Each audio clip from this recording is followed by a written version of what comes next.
Le Christ a dit, « Si quelqu'un veut venir après moi, qu'il renonce à lui-même, qu'il se charge de sa croix, et qu'il me suive. » En fait, Dieu nous a permis de porter notre propre croix avec joie. Prenons le temps de le confirmer, à travers quelques versets. Voyons Josué chapitre 6. Confirmons que toutes choses ont été accomplies selon la parole de Dieu, en nous tournant vers Josué chapitre 6. Dans Josué chapitre 6, verset 1, il est écrit: Jéricho était fermé et barricadé devant les enfants d'Israël. Personne ne sortait, et personne n'entrait. L'Éternel dit à Josué, « Vois, je livre entre tes mains Jéricho et son roi, ses vaillants soldats. Faites le tour de la ville, vous tous les hommes de guerre, faites une fois le tour de la ville. Tu feras ainsi pendant 6 jours. 7 sacrificateurs porteront devant l'arche cette trompette retentissante. Vous ferez 7 fois le tour de la ville, et les sacrificateurs sonneront des trompettes.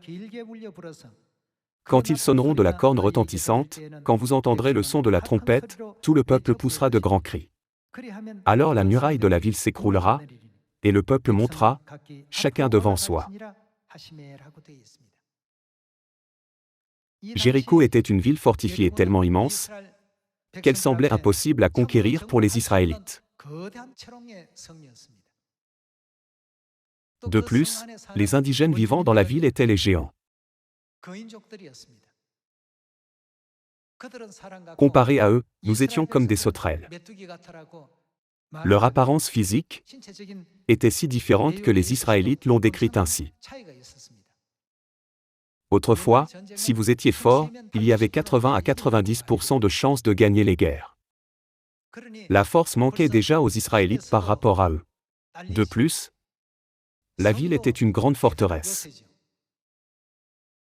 C'était une situation suffisamment effrayante pour les Israélites. Mais Dieu a dit, « Ne vous inquiétez pas du tout. Faites le tour de la ville une fois par jour. » Dieu leur a dit de ne pas attaquer la ville, mais d'en faire le tour. Puisque la terre a été créée par la parole de Dieu, tout fonctionne selon sa parole. Le 7e jour, lorsqu'ils ont poussé des cris après avoir fait 7 fois le tour de la ville, les murailles se sont écroulées. Ainsi, tout se passe comme Dieu le dit. Le monde dans lequel nous vivons est celui où tout s'accomplit selon la parole de Dieu. Ce n'est que lorsque nous connaissons ce principe que nous pouvons trouver le bonheur, la joie et l'espérance pour le ciel dans la vérité, la parole de Dieu. L'Évangile ne s'accomplit jamais avec la sagesse et la connaissance de certains stratèges exceptionnels. Pensez à l'air, à l'eau, aux rayons du soleil, au soleil, à la lune, aux étoiles, aux arbres, aux animaux et aux humains. Tous les êtres vivants et non vivants ont été créés par la parole de Dieu. En d'autres termes, la planète Terre est optimisée par la parole de Dieu. Ainsi, si nous nous éloignons de la parole de Dieu, nous commencerons à perdre notre bonheur. C'est pourquoi Satan continue de nous tenter. Satan tente les gens du monde et calomnie également notre foi. Cependant, nous ne devons jamais oublier que la terre sur laquelle nous vivons est un monde optimisé par la parole de Dieu. Ici, dans ce verset, nous pouvons voir que Josué n'est pas allé à la guerre avec une lance ou une épée, mais avec la parole de Dieu. N'a-t-il pas été témoin du résultat étonnant? Leur adversaire avait un pouvoir énorme. Il était impossible pour les Israélites de gagner. Cependant, Dieu leur a permis de remporter facilement la victoire. C'était parce qu'ils utilisaient la méthode optimisée par la parole de Dieu. Pour cette raison, qu'est-ce que Jésus a dit à ceux qui commettent l'iniquité?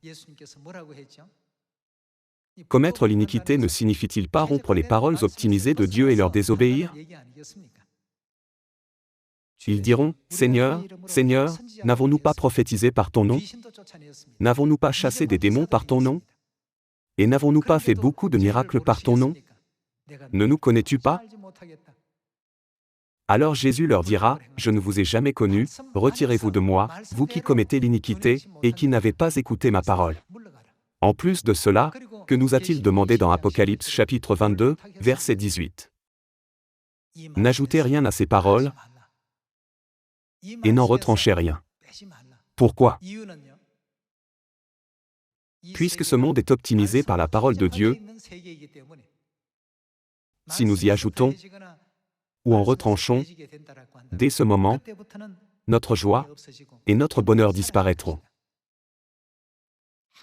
Donc, Dieu dit, vous devez obéir à mes paroles. Vivez selon mes paroles. Bien que vous n'ayez peut-être pas une compréhension profonde maintenant, mais vous comprendrez tout bientôt. Frères et sœurs, c'est pourquoi Père et Mère célestes sont venus sur cette terre, ont rétabli la vérité de la nouvelle alliance, et nous ont enseigné comment vivre selon la parole de Dieu. J'aimerais conclure le sermon. Merci beaucoup.